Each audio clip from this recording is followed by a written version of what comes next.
La guerre commerciale la plus folle a officiellement commencé. Parce que le Canada, le Mexique et la Chine sont en colère et ont annoncé leur propre plan pour riposter contre les tarifs de Trump. Alors, que se passe-t-il? Eh bien, hier, les tarifs de 25% sur le Canada et le Mexique et de 10% sur la Chine promis par Trump sont officiellement entrés en vigueur.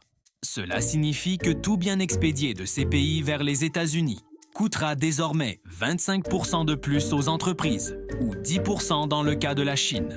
Par exemple, si une entreprise canadienne exporte une voiture aux États-Unis d'une valeur de 50 000 $, les entreprises américaines devront maintenant payer un tarif supplémentaire de 12 500 $ à la douane, ce qui signifie que la voiture qui coûtait auparavant 50 000 $ coûtera désormais 62 500 $. Pourquoi Trump augmenterait-il délibérément le prix des produits pour les Américains? Il y a deux raisons principales. La première est un avantage à long terme, bien que non garanti. Modifier les habitudes de consommation. Pour que les Américains achètent davantage de produits fabriqués dans le pays et encourager les entreprises internationales à implanter des usines aux États-Unis.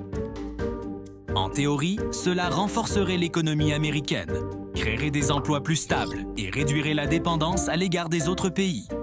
La deuxième raison est d'utiliser les tarifs comme un outil pour faire pression sur le Canada, le Mexique et la Chine, afin qu'ils se conforment aux exigences de Trump.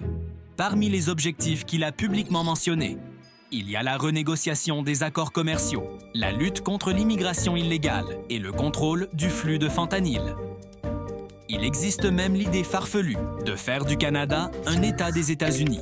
Mais voici où les choses deviennent intéressantes.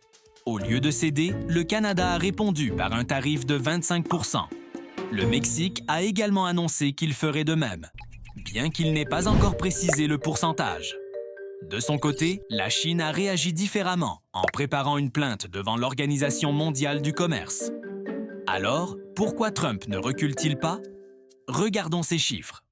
En 2023, le Canada a envoyé 76% de ses exportations aux États-Unis, ce qui représentait environ 19% de son PIB.